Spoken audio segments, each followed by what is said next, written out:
घर में खुशियाँ हो, खुशहाली हो, ये श्रद्धा शर्मा जी की तरफ से आप सबको आशीर्वाद है। और अब आगे का कार्यक्रम अशोक पंडित जी अपना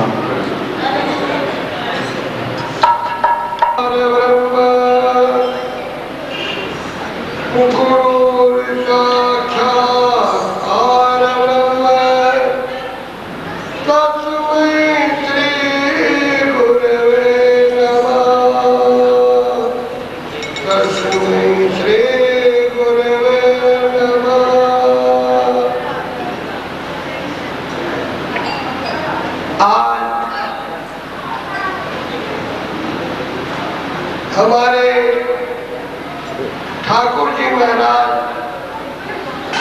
और परम पूज्य पापा जी और मेरे आदरणीय पूजनीय मातेश्वरी गुरु माँ,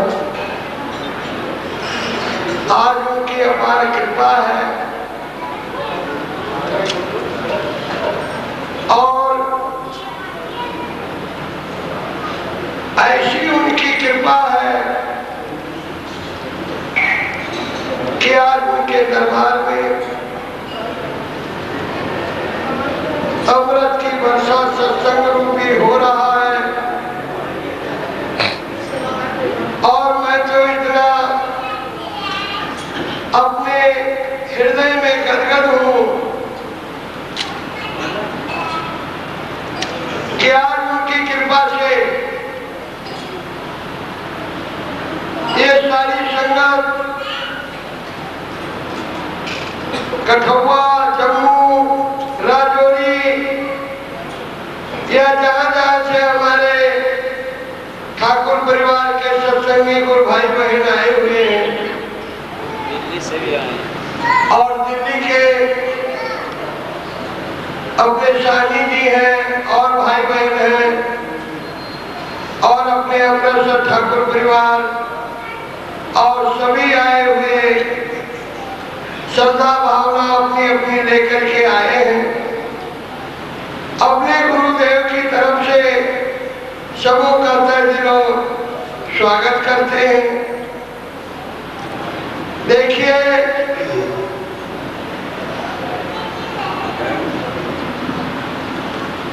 जहां पे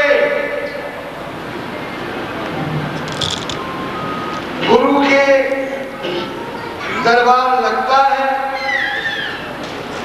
तो वहां न्याना हो, श्याना हो, छोटा हो, बड़ा हो, कुछ अच्छी समय उसमें नहीं इजाजत न दिया। और इसमें किसी को घबराना न चाहिए।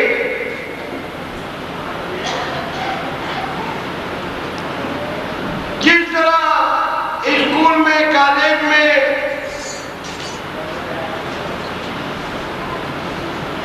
टीचर अपने विद्यार्थियों के पेपर लेते हैं समय समय पे, उसी तरह गुरुदेव अपने सेवकों की परख समय समय पर लेते हैं कि मेरा सेवक खरा है कि कोई मैला तो नहीं चढ़ गया।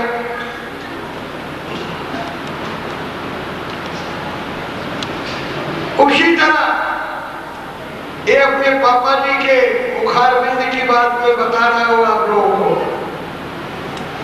कहते थे कि कष्ट को कष्ट न बोलो, कष्ट को कसौटी जानो। अगर कष्ट को कसौटी मानोगे तो गुरुदेव बड़ा खुश होगा और दयालु होगा। और कसौटी पे चढ़ना गुरुदेव का काम और कष्ट कसौटी से उतारना गुरुदेव का काम।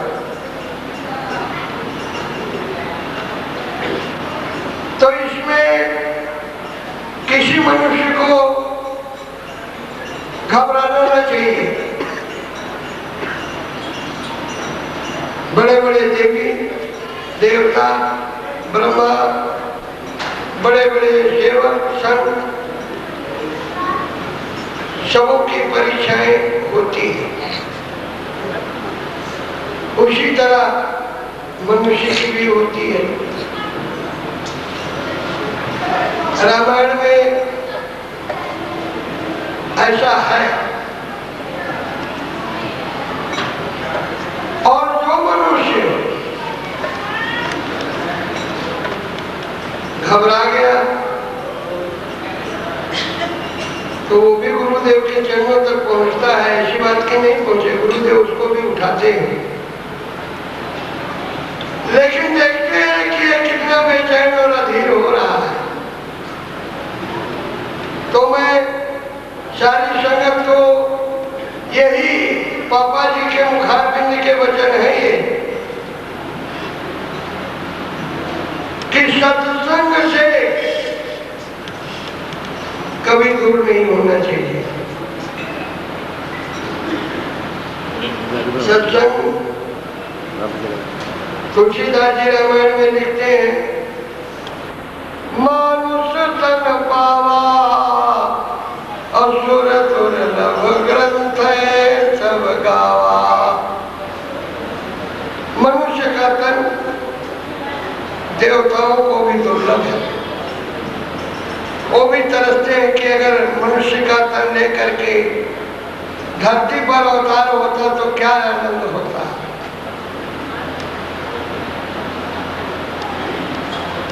और सत्संग कहाँ मिलेगा?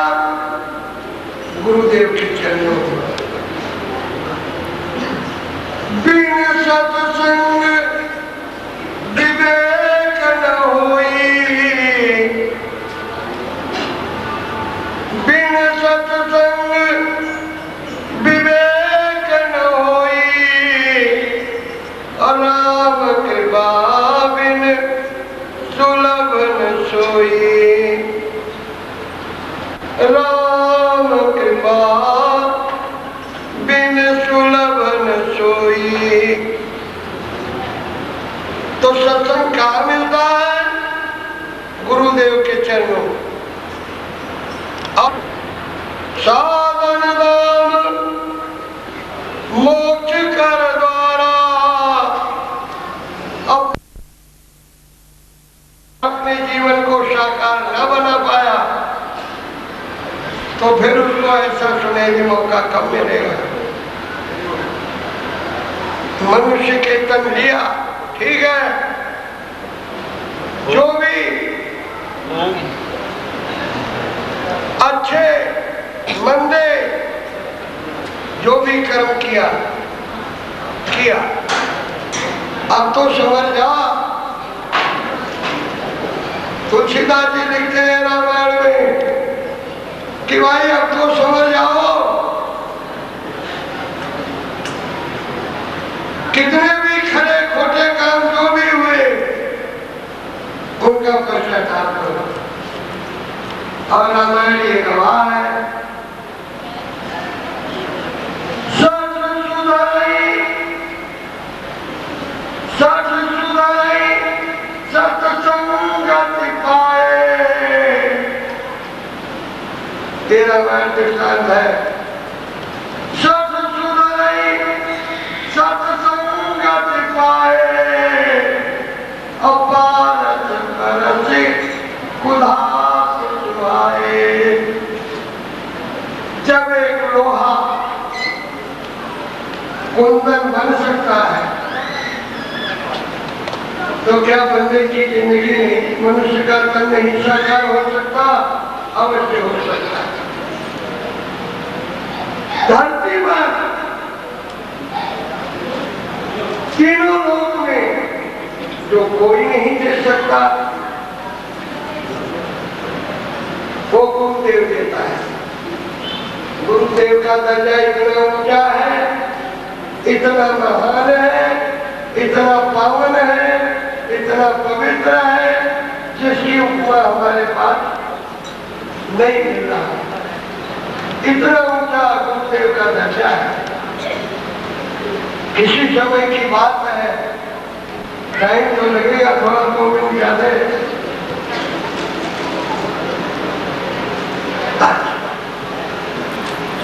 तो गुरु बड़े से बड़े कार्य सुगम बनाने वाला को, जो न होने वाला, जिस तरह राजा दशरथ को कोई औलाद मुसलसल में नहीं थी और उनको औलाद मिली तो कैसे? गुरुदेव की कृपा से। जो विशाल धनुष मर्यादा पुरुषोत्तम राम जब राजा जनक ने स्वयंवर रचाया अपने पुत्री जनक नंदिनी की, तो जो 10,000 योद्धा धनुष को दिल भर नहीं हिला सके, और जब गुरु ने आदेश दिया अपने सेवक को समय सुहावना जान करके, और भगवान उठे